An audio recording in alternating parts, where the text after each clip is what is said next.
wabarakatuh.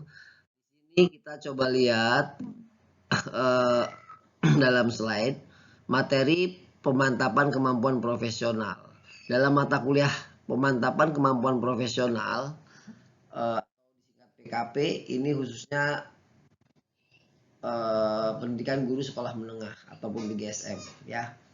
Dalam hal ini Bapak Ibu semua dalam kode PKNI 4501 di sini Bapak Ibu akan mencoba mengawali pembelajaran dengan saya Fajri Namik, SPD MSI.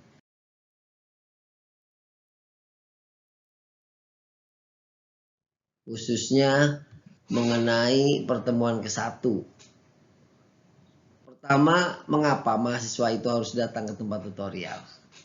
Ini merupakan pertanyaan mendasar di mana Bapak Ibu semua sebetulnya harusnya jawab. Kenapa Bapak Ibu semua datang ke sini atau datang ke tempat tutorial? Apa kira-kira yang akan diharapkan selama mengikuti tutorial?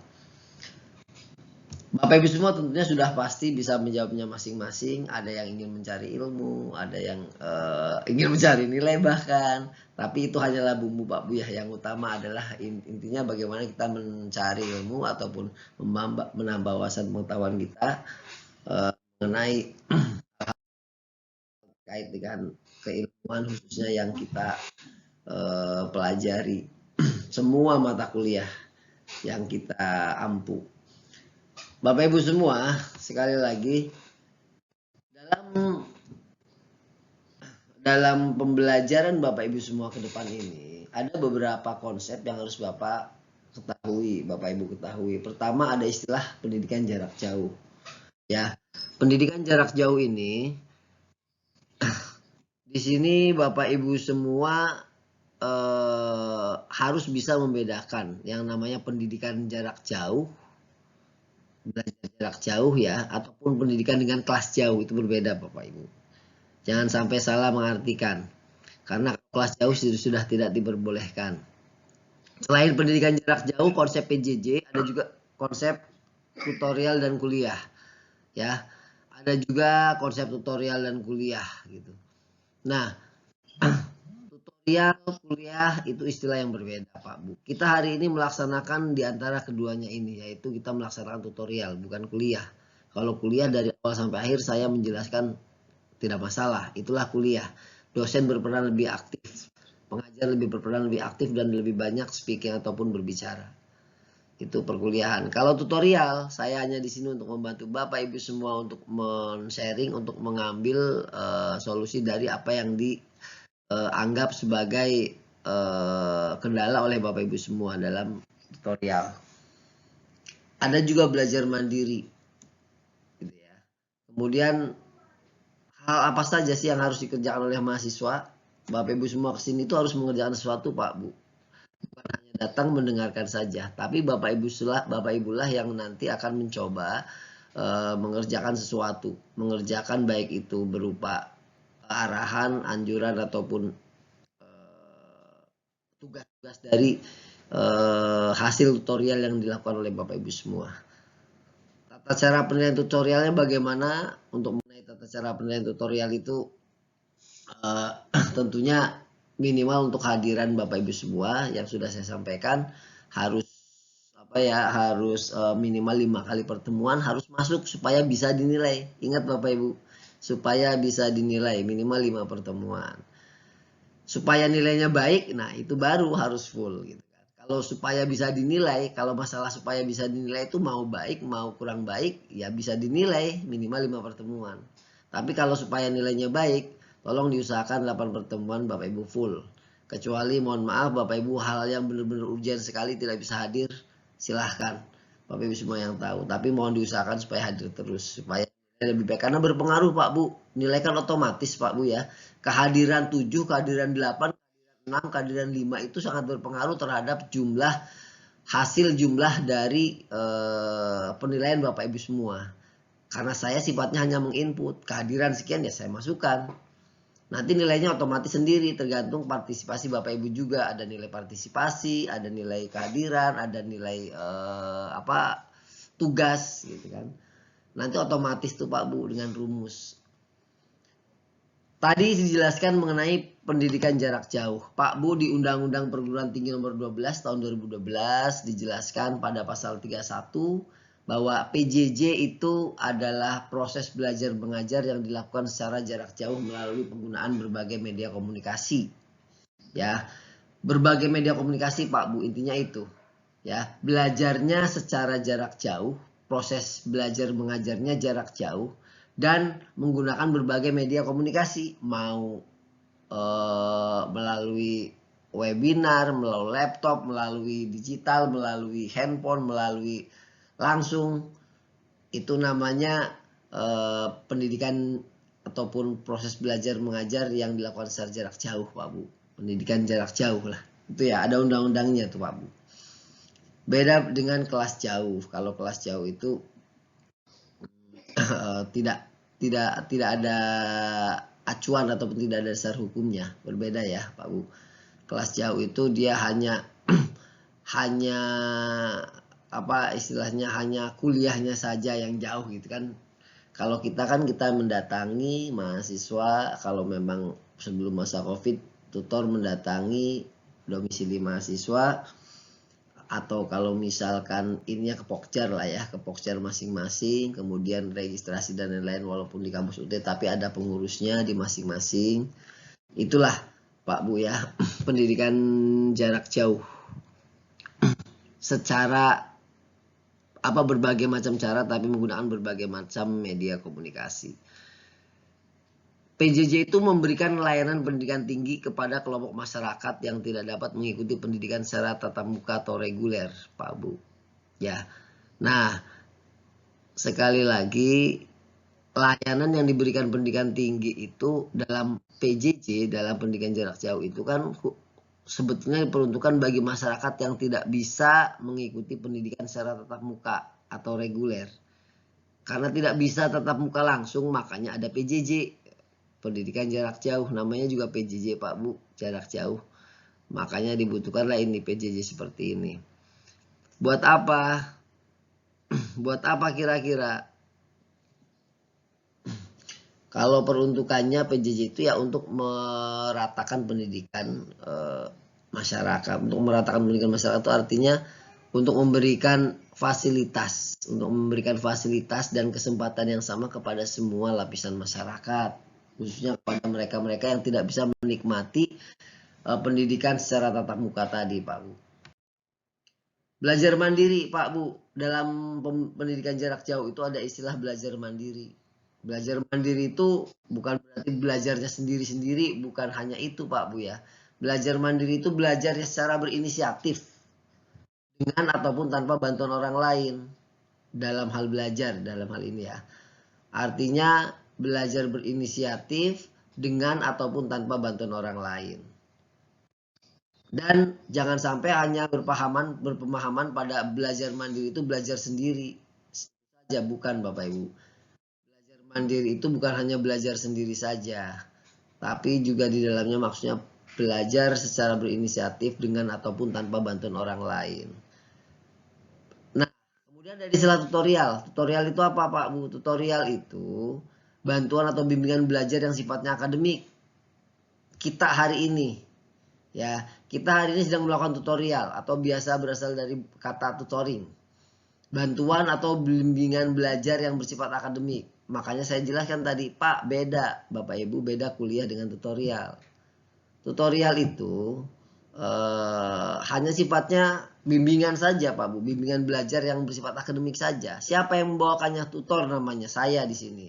Kepada siapa? Kepada Tuti. Tuti itu bukan Tuti ya, bukan Tuti nama orang atau tetangga Bapak Ibu semua, tapi mahasiswa gitu ya. Ya, dari tutor kepada mahasiswa. Buat apa? Buat kelancaran proses belajar mandiri mahasiswa. Saya di sini posisinya sebagai tutor, memberikan bantuan kepada Bapak Ibu, layanan bimbingan, hal apa saja yang dianggap jadi kendala dan apa kira-kira yang diperlukan misalkan untuk mencari solusinya. Nah, kita sharingkan melalui tutor itu gitu, Pak Bu. Kalau kuliah beda Bapak Ibu. Kuliah beda lagi ya. Nah, di sini mengenai tutorial ini prinsip pokoknya itu kan kemandirian mahasiswa Bapak Ibu ya. Kemandirian mahasiswa. Nah, jika tutorial itu tidak ada maka kemandirian tidak akan ada Pak Bu. Karena prinsip pokoknya itu adalah kemandirian mahasiswa. Jika tutorial itu tidak ada, maka kemandirian sudah pasti tidak akan ada. Jika mahasiswa tidak belajar di rumah dan datang ke tutorial dengan kepala kosong, maka yang terjadi adalah perkuliahan biasa, bukan tutorial. Saya hanya menjelaskan saja. Ya, saya tadi sudah jelaskan kenapa saya di sini lebih vokal, lebih banyak berbicara, karena memang ini pertemuan pertama Bapak Ibu. Ini adalah gambaran yang cukup sekali saya sampaikan, tapi bisa mencakup sampai pertemuan ke-8 nanti. Artinya hal-hal yang harus diketahui Bapak Ibu saja.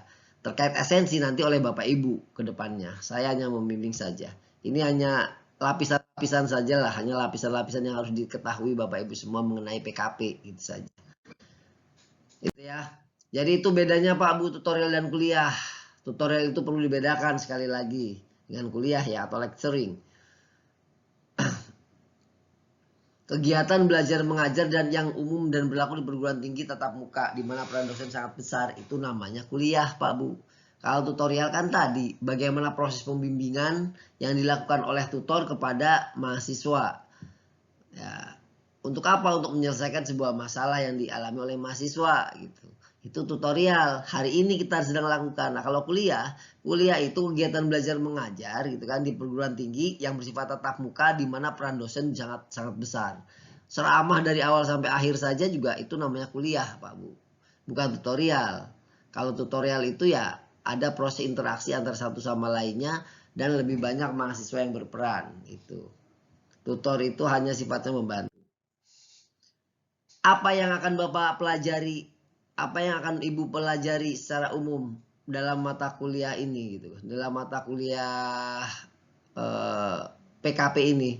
Secara umum Pak Bu, di sini Bapak Ibu semua itu akan mempelajari ataupun akan diharapkan akan dapat mampu melakukan pembelajaran berdasarkan landasan ilmiah.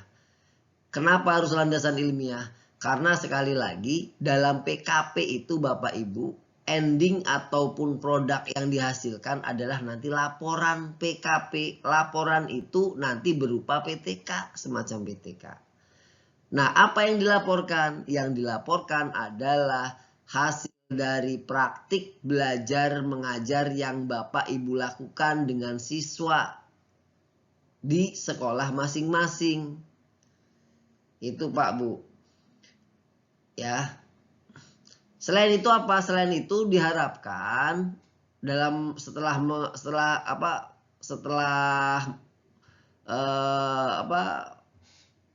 melaksanakan PKP ini Bapak Ibu semua sebagai mahasiswa diharapkan mampu memberikan kontribusi aktif pada masyarakat atau di lingkungannya dan juga membawa pengalaman Bapak Ibu dalam mengajar, dalam bersosialisasi dengan masyarakat sebagai sebuah strategi pembelajaran untuk siswa-siswi yang dapat mengenal dan menghargai masyarakat di sekitarnya. Itu harapan secara umum. Ya. Bapak Ibu semua saya yakin di sini sudah pengalaman semua mengajar. Teori sebetulnya sudah mumpuni lah gitu ya. Cuma mungkin teknik-teknik mengajar itu setiap orang berbeda-beda gitu. Ada guru yang dalam kategori rajin, ada yang guru dalam kategori biasa-biasa saja gitu kan. Nah, penggunaannya ini dari kemampuan bagaimana menguasai metode pembelajaran, menguasai model-model pembelajaran. Kadang dipengaruhi juga oleh karakter guru itu sendiri, dipengaruhi juga oleh kemauan guru, Bapak Ibu guru semua gitu. Ada yang terlalu dipraktikan karena tuntutan sekolah, ada yang selalu dipraktikan karena tuntutan dari atasan, entah itu kepala sekolah ataupun wakasek dan lain-lain, atau bahkan keinginan Bapak Ibu sendiri. Nah, yang terakhir inilah yang diharapkan, yang berdasarkan keinginan Bapak Ibu semua sebagai tenaga pengajar atau sebagai pendidik. Karena kalau awalnya itu untuk mengamalkan ilmu Bapak Ibu semua, biasanya yang dihasilkan pun alhamdulillah lebih ini gitu Pak, lebih efektif. Bukan hanya karena tuntutan pekerjaan semata gitu. Nah, apa yang diharapkan secara khusus dari pertemuan kita hari ini, dari PKP itu sendiri? dari pertemuan hari ini kita diharapkan bisa memahami ini Pak Bu. Pertama, Bapak Ibu semua paham tentang konsep PJJ, konsep belajar mandiri ya, konsep tutorial, kemudian tujuan tutorial apa. Tadi saya jelaskan sudah jenis-jenis kegiatan yang ada mahasiswa selama tutorial. Dari pertemuan 1 sampai pertemuan 8 Bapak Ibu semua. Nanti saya jelaskan lebih lengkapnya. Kemudian sistem penilaian tutorial seperti apa? Bagaimana cara membaca cepat dan memahami dalam PKP ini. Kemudian bagaimana mempraktikkan cara membaca cepat dan membaca pemahaman semua masalah atau semua problematika dalam pembelajaran Bapak Ibu semua. Kemudian cara membuat peta konsep untuk pemahaman isi materi modul. Itu semua nanti akan Bapak coba pelajari. Ini materi PKP ya. Saya ambil dari intisari buku panduan PKP yang Bapak Ibu pegang. Yang Bapak Ibu pegang ya, yang berwarna hijau ini. Penerbitnya UT. Di dalamnya itu ada 3 hal dalam buku tersebut atau dalam mata kuliah PKP. Pertama, apa itu konsep PKP? Apa saja konsepnya? Ya, kedua itu penyelenggaraan PKP, penyelenggaraan PKP, ketiga alat penilaian PKP. Nah, ini harus Bapak Ibu ketahui. Konsep PKP inilah teori, oke. Konsep dasar PKP, materi PKP, rambu-rambu pembuatan laporan, cara pengutip dan menyusun daftar pustaka, itu harus diketahui oleh Bapak Ibu. Kemudian penyelenggaraan RPKP dan pihak yang terlibat siapa saja, kemudian prosedur penyelenggaraannya bagaimana, kemudian sistem penilaian PKP seperti apa, dan alur pengelolaan PKP-nya seperti apa, dan terakhir pembiayaan. Itu ya hal yang harus diketahui oleh Bapak Ibu semua juga. Nah, alat penilaiannya Pak Bu, nah ini berbeda nih ya. Saat sebelum masa COVID dengan setelah pas masa COVID sampai hari ini berbeda Pak Bu. Kalau dulu masa COVID itu cuma satu penilaiannya ya.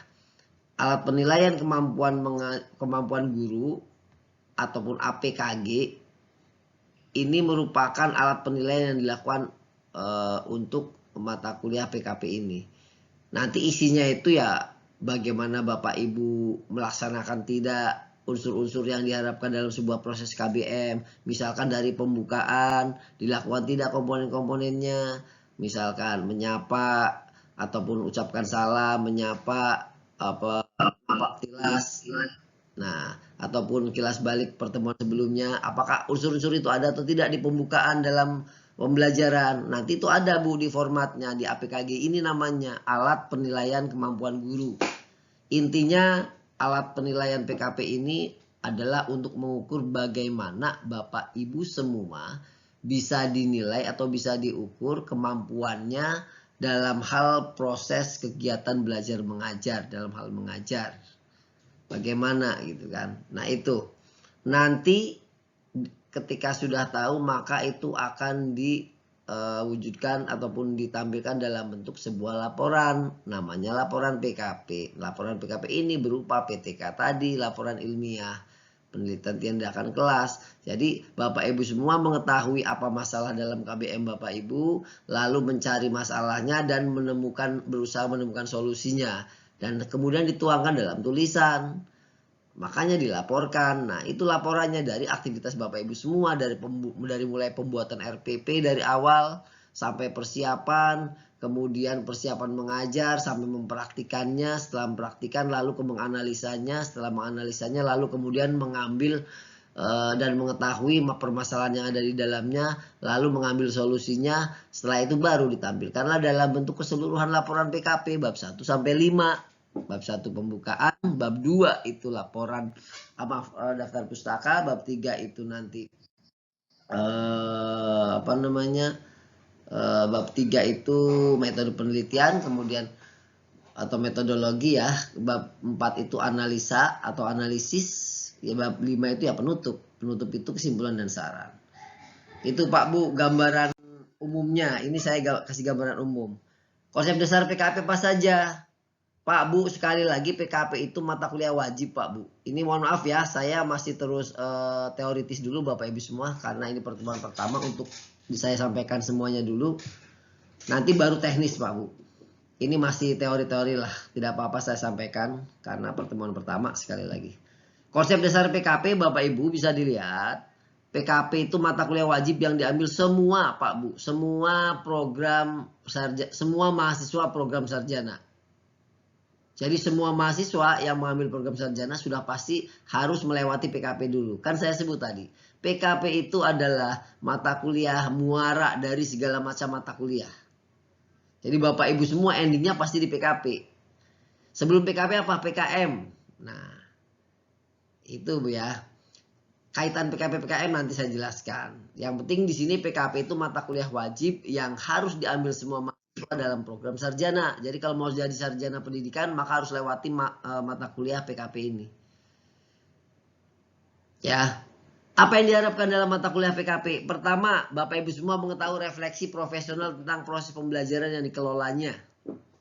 Bapak Ibu semua itu, di sini ada kata refleksi loh Bu. Refleksi itu apa sih Pak Bu?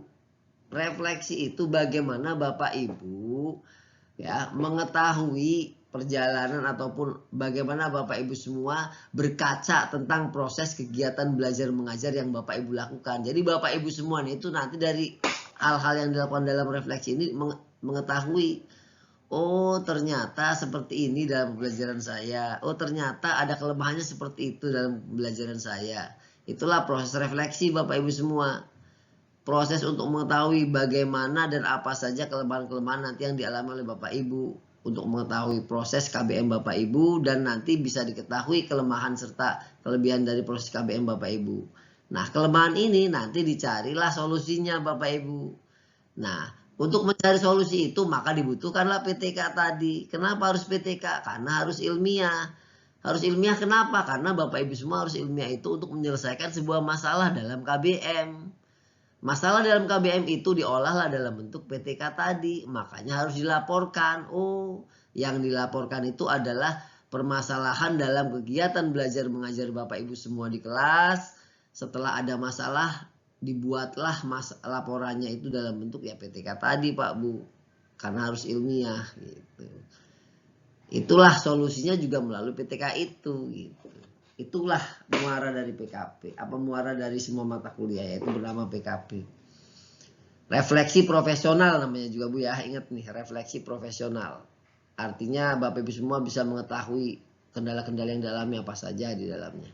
Kemudian yang kedua, diharapkan Bapak Ibu dapat menemukan akar masalah pembelajaran yang dihadapi. Kan saya tadi bilang, PKP itu di dalamnya itu untuk menemukan kelemahan-kelemahan yang Bapak Ibu miliki. Ataupun menemukan sebuah permasalahan yang ada dalam KBM Bapak Ibu. Makanya tadi kan saya sampaikan seperti itu. Bapak Ibu semua bisa menemukan di dalamnya masalahnya apa saja dalam KBM. Misalkan, kok anak-anak saya di kelas nilainya kok jelek-jelek. Nilainya di bawah KKM semua misalkan. Atau bahkan sebagian besar di bawah KKM. Itu masalah tuh Bu, harus diketahui kenapa penyebabnya. Ibu misalkan melakukan refleksi itu. Nanti ketahuan dari refleksi itu kira-kira ada masalahnya. Oh ternyata siswa itu merasa jenuh belajar dengan saya. Ternyata saya tuh metode pembelajarannya itu monoton. Siswa merasa jenuh dengan ceramah-ceramah saya yang saya lakukan. Dilihat dari keinginan siswa, nanti siswa ternyata menginginkan pembelajaran yang lebih menyenangkan, misalkan dengan game, misalkan dan lain-lain. Nah itu kan itu solusi tuh Bu, solusi tapi sifatnya itu sementara gitu. Kalau ibarat kita ada ini apa namanya hipotesis, tapi bukan hipotesis. Kesimpulan sementara dari Bapak Ibu semua, nanti diujikanlah dalam PTK tadi, gitu. Yang terakhir, mengatasi masalah yang dihadapi melalui langkah-langkah sistematis dan ilmiah. Ingat Bu, sistematis bukan hanya sistematis tapi juga ilmiah. Kenapa sistematis? Bapak Ibu nggak bisa membuat PTK itu langsung isinya. Nggak bisa. Bapak Ibu semua nggak bisa membuat PTK itu langsung dari judul. Tidak bisa Bu. Membuat PTK itu, membuat laporan PKP itu harus dari apa? Harus dari fokus masalahnya apa dulu.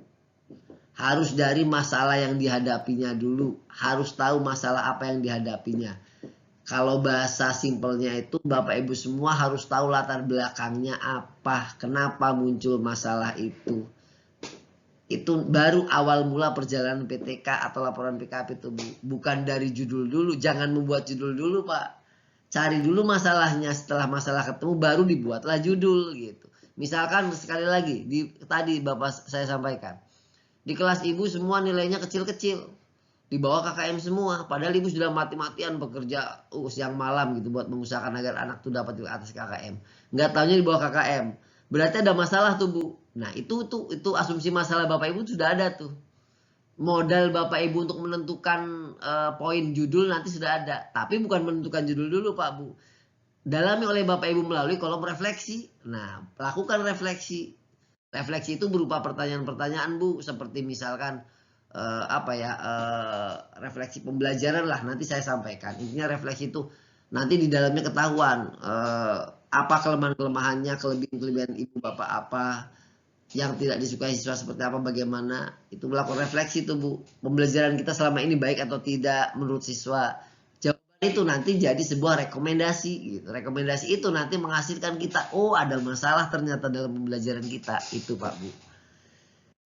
Tujuan dan manfaat PKP ya semakin baik mantap, semakin baik dan mantap mahasiswa dalam kemampuan profesionalnya.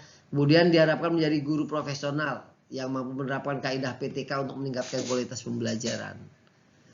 Itu ya, Bu, singkatnya seperti itu. Materi PKP apa saja? Nah, ini Pak Bu. Materi PKP itu ada 3 utamanya. Pertama, perencanaan. Pertama itu perencanaan. Kedua pelaksanaan, ketiga penilaian. Bapak Ibu semua harus tahu Pak Bu. Ini memang sedikit ya. Cuman 3 materi PKP itu. Perencanaan, sekali lagi, pelaksanaan dan penilaian. Tapi Bapak Ibu, perhatikan nih. Supaya penyelenggaraan PKP itu dapat berlangsung secara lancar, maka Bapak Ibu perlu dilakukan persiapan Pak Bu. Persiapan apa? Persiapan dari berbagai pihak yang terlibat.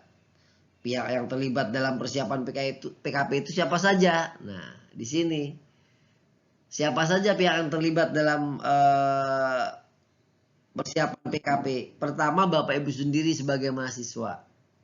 Ya. Kedua, UPBJJ. Ketiga, mitra kerjanya. Keempat, siapa lagi? Supervisor. Dan teman sejawat juga. Ya, supervisor itu nanti yang membimbing Bapak Ibu semua. Ada supervisor 1 saya, kemudian supervisor 2 biasanya yaitu guru PAMA ataupun guru yang ada di sekolah. Itu ya, itu persiapan Pak Bu. Jadi perlu dilakukan persiapan dari pihak-pihak yang tadi saya sebutkan. Nah, materi PKP sekali lagi saya ulangi, Bapak Ibu semua harus ada persiapan tadi.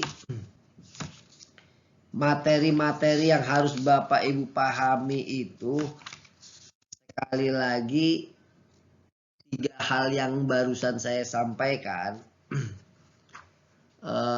Perencanaan, pelaksanaan dan penilaian. Saya sih tidak khawatir sebetulnya, untuk ukuran Bapak Ibu semua pasti sudah menguasai lah gitu ya. Bagaimana tahap-tahap perencanaan, bagaimana tahap-tahap pelaksanaan, bagaimana tahap-tahap penilaian. Perencanaan jelas Bu, perencanaan jelas ya, harus dibuat merancang dulu gitu, merancang dulu. Bagaimana Bapak Ibu itu dalam tahap ini merancang tentang pembelajaran yang akan dilakukan. Sebelum Bapak Ibu masuk ruang kelas kan harus ada yang disiapkan, yaitu merancang tadi Pak Bu. Ya, sebelum Bapak Ibu masuk ruangan kelas untuk mengajar, guru itu harus melakukan kegiatan persiapan sekali lagi. Apa saja sekali lagi? Merancang sekali. Ingat, merancang. Merancang atau juga di sini bisa sebagai penyusunan ya, penyusunan dari perencanaan pembelajaran yang dilakukan oleh Bapak Ibu semua. Macam-macam ini Pak Bu, dari mulai menyiapkan RPP, administrasi pembelajaran lah ya, administrasi pembelajaran, silabus dan lain-lain. Ini Bapak Ibu semua siapkan. Kemudian pelaksanaan yang mengajar. Kalau pelaksanaan itu yang mengajar. Pelaksanaan ini juga ada berapa tahap Bu dalam pembelajaran. Ada tahap pertama itu tahap kegiatan awal atau pembukaan atau membuka pelajaran ya. Itu tahap pertama. Tahap keduanya itu ada inti pembelajarannya. Tahap kegiatan inti biasanya. Kemudian ada tahap ketiganya itu tahap penutup. Tahap penutup itu ya penutup untuk menutup sebuah proses pembelajaran. Nah, yang ketiga perencanaan pelaksanaan, yang ketiga adalah penilaian pembelajaran. Nah, penilaian ini Pak Bu gampang-gampang susah. Kenapa saya sebut gampang-gampang susah? Apalagi sekarang kurikulumnya berbeda, penilaiannya juga berbeda-beda Bapak Ibu. Bapak Ibu semua pasti bisa merasakan. Kurikulum 2006 tahun 2006, kurikulum tahun 2013 Kurtilas, dan kurikulum sekarang kurikulum Merdeka yang sedang yang terbaru gitu kan. Penilaiannya memang beda-beda, tapi intinya 3 poin yang dinilai. 1 afektif, 2 kognitif, 3 psikomotor.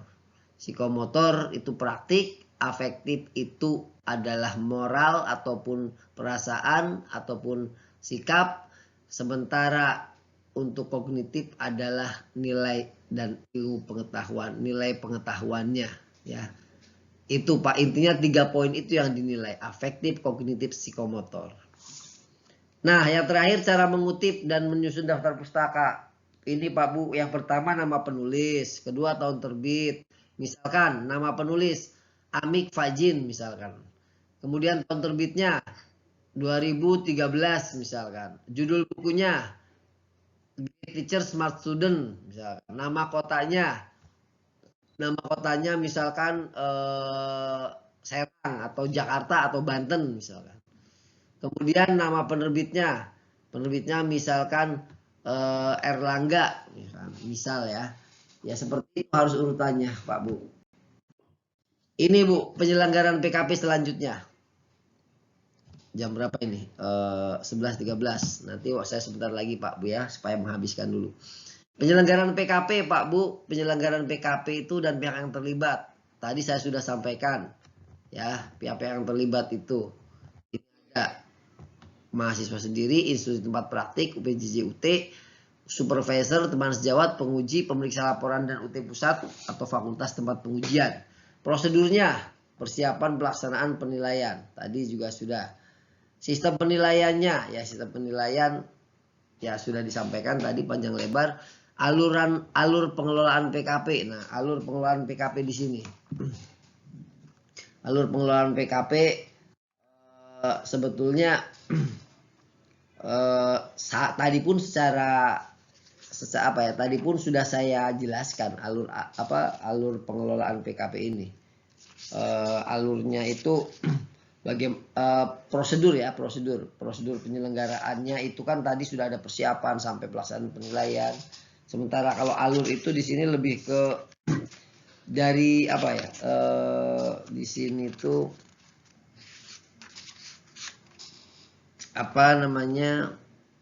dari mana kemana, harus kemana-mana dulu gitu, alur pengelolaan PKP itu. Intinya Bapak Ibu semua harus melakukan refleksi dulu. Kemudian Bapak Ibu setelah melakukan refleksi nanti Bapak Ibu semua nanti mempraktikkan pembelajaran dengan RPP yang dibuat oleh Bapak Ibu.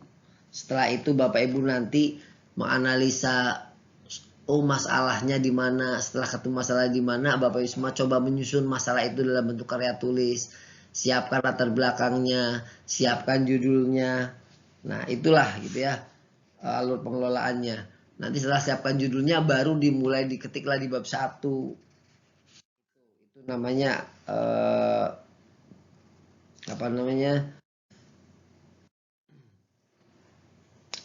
alur pengelolaan PKP-nya gitu. Dan pembiayaan ya sudah itu pribadi ya. Kalau seperti ini lebih banyak pribadi pembiayaannya, karena kan untuk kepentingan sendiri, makanya pembiayaan pribadi.